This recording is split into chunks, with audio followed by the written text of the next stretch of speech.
Bonjour à tous, aujourd'hui nous allons évoquer le Daf Vav, le 6e Daf de la Gemara Brachot. Ce nouveau cycle de Daf Hayomi, eh bien voilà, nous allons vous le faire partager grâce à un parfum du Daf. Alors aujourd'hui, nous traitons de plusieurs lois qui sont à appliquer. La première d'entre elles est de s'efforcer de prier dans une synagogue avec un minyan. Et si l'on peut même réunir un minyan à domicile, on préférera malgré tout se rendre au Beth Knesset. Si par contre on est empêché de prier dans une synagogue, il faudra malgré tout prier à l'heure où se réunit le minyan dans le Beth Knesset.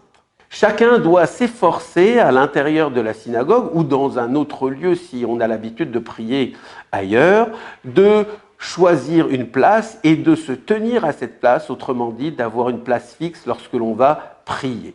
Il faudra toujours s'empresser de faire une mitzvah, et en particulier lorsqu'il s'agit de se rendre à la synagogue. Mais par contre, lorsque l'on aura terminé la tfila, la prière, on essaiera de sortir lentement du Beth Knesset, sauf si c'est pour y retourner. Autrement dit, si on a une obligation ponctuelle, on doit sortir de la synagogue et immédiatement retourner, alors on pourra se presser. Mais par contre, si on sort pour aller vaquer à ses occupations, on essaiera de sortir lentement de la synagogue.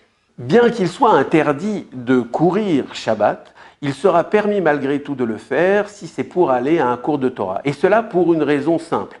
Bien évidemment, la compréhension d'un cours de Torah apportera une récompense, si on doit attendre une récompense de l'étude de la Torah et d'avoir assisté à un cours. Mais cela n'est pas la seule récompense, le fait de comprendre un cours de Torah. Même le chemin pour aller à un cours de Torah sera récompensé, tout simplement parce qu'il n'est pas évident de comprendre un cours, mais le fait d'avoir fait simplement l'effort d'assister au cours sera déjà l'objet d'une récompense.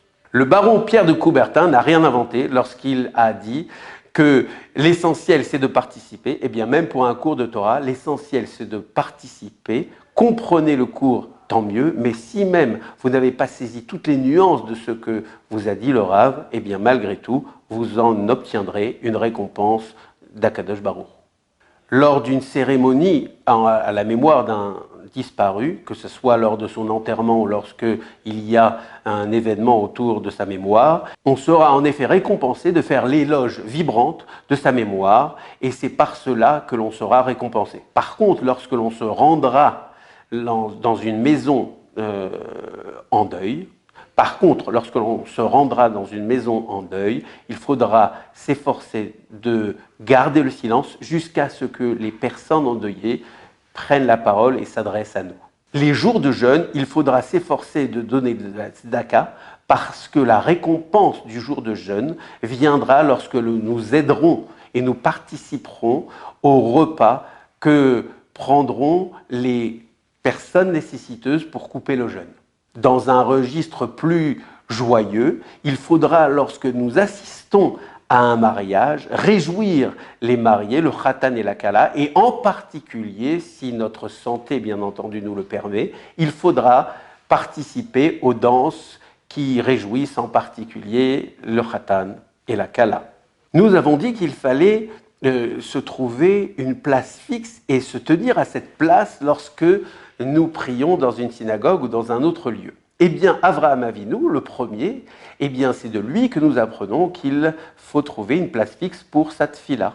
Ainsi, Avraham Avinu priait sur le Har à Moria, sur le mont Moria, le lieu du futur Beth Amikdash, et c'est donc ainsi que nous apprenons qu'il faut prier dans un endroit fixe.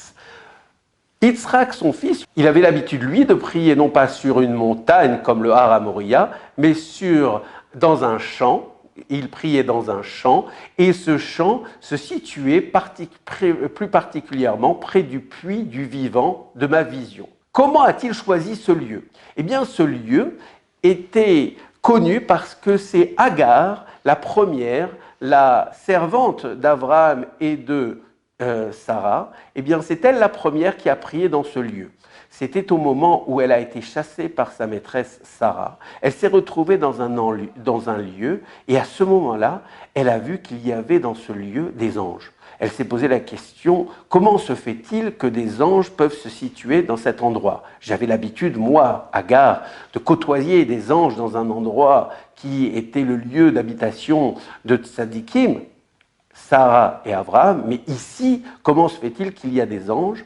Et elle s'est rendue compte que partout dans le monde, et même dans un endroit où il n'y a pas de tzadikim, la présence divine existe, et c'est donc là qu'elle a prié, et que sa prière a été exaucée, et c'est là qu'Yitzhak avait l'habitude de faire cette filote. Nous venons de voir de manière assez étendue qu'il faut trouver une place dans une synagogue et se fixer sur cette place. Néanmoins, on ne devra pas le faire au détriment de vexation. Si par exemple un individu qui vient d'arriver dans la ville, eh bien, s'assoit à votre place, ne le chassez pas. Laissez-le prier, même si c'est au détriment de la mitzvah d'avoir une place fixe dans la synagogue. Il est évident que si vous faites un acte de chesed en respectant cette personne étrangère, il est évident que Akadosh Baruch Hu exercera forcément votre filote.